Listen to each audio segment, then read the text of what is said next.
Is there a dark secret to the construction of Captain America's trademark shield? And how is it connected to the mysterious Sentry game that seems to have both Steve and Sam in their sights? Well, let's hop into the pages of Captain America Sentinel of Liberty issue number 2 and find out together, shall we? Alrighty then, so as we join the book, we see that Steve had actually lost track of Winter Soldier after that battle with the Destroyer. Obviously, Cap is pretty concerned. Him and Bucky are almost always on the same page, and the few times that they're not usually means that something really bad is going to happen. In the meantime, though, Cap is working overtime with his Golden Age Codebreaker buddies to try and get to the bottom of that strange 4th of July attack and how it might be connected to the Sentry game. One of the Codebreakers actually turns out to be Roger Aubrey, aka the original Destroyer, who is understandably a little pissed that some upstart punk was running around in his old suit and then got himself killed. Cap even says that Roger may actually enjoy punching Nazis even more than he does. What have the Codebreakers managed to come up with? Well, it seems that there are going to be more attacks. But it's how they're spaced out that's the weird part. It seems that each of the players in the Sentry game have their own designation. Love, money, revolution, and they each kind of give up ground and gain ground as the game continues. Basically think like Risk, only on a global scale and played with real people. Now, in a nice bit of juxtaposition, we actually get to see Steve hang out with his new art school friends as well as his old war buddies in the very same issue. These sensitive artists can tell that there's something wrong with Steve, and he does eventually open up, saying that what Destroyer said before he died really affected him. He said that the shield is not his symbol, it's always belonged to them. Cap fears that on some level maybe he was right. Back during his heyday, he pretty much jumped from battle to battle, war to being frozen in ice. He never really had much time to question the shield before it was put in his hands. Luckily, these young millennials are able to search the internet and tell him exactly whose name was on the paperwork for his famous shield, as it now just so happens to be a matter of public record. Here's the problem though, the name is something of a digital ghost. No one even knows what country this person was from. So yeah, unfortunately that ends up being something of a dead end for Cap, but he stays resolute and he stays busy too. He started mentoring Amari, a young kid who lives in his apartment complex who just so happens to be getting bullied a lot recently. Naturally, Steve can't let that stand and as such decides to hit the heavy bag with him and teach the kid to defend himself. It's during their training session the kid mentions his mother is some sort of electrical engineer, really excited about a brand new German project called The Forge. The Forge is set to bring green energy to most of Europe, and yep, the Forge also just so happens to be something mentioned in those communiques the Golden Oldies were able to transcribe. So before you can say Lass uns gehen, Captain America is already on the road for Germany. This actually provides the writers with a really interesting chance to explore Steve's own internal monologue and have him tell the reader how exactly he feels about Germany, something that people don't ask him very often. As he put it, growing up he had never even heard of the place before World War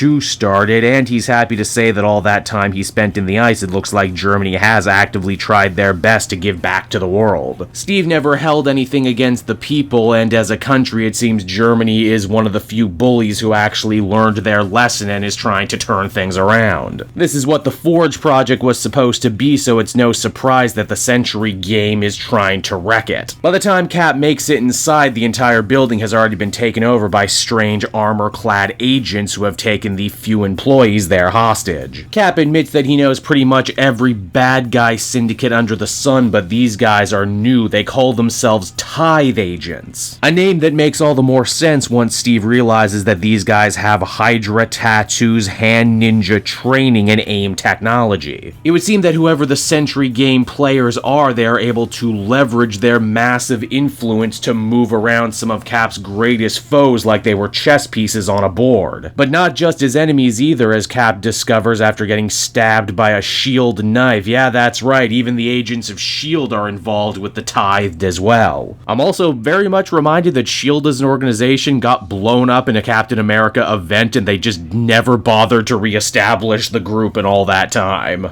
Steve manages to cut a swath through these henchmen and save the hostages. Unfortunately, though, the players in the Sentry game decide to move ahead with the next stage of their plan, activating the station, which in turn seems to power some sort of massive shield-looking flying saucer. Well, you know, I certainly can't say I saw that one coming. It's also fun, too, for a split second we actually get to see the silhouettes of the players in the Sentry game, and I'm almost certain these are already existing Marvel characters.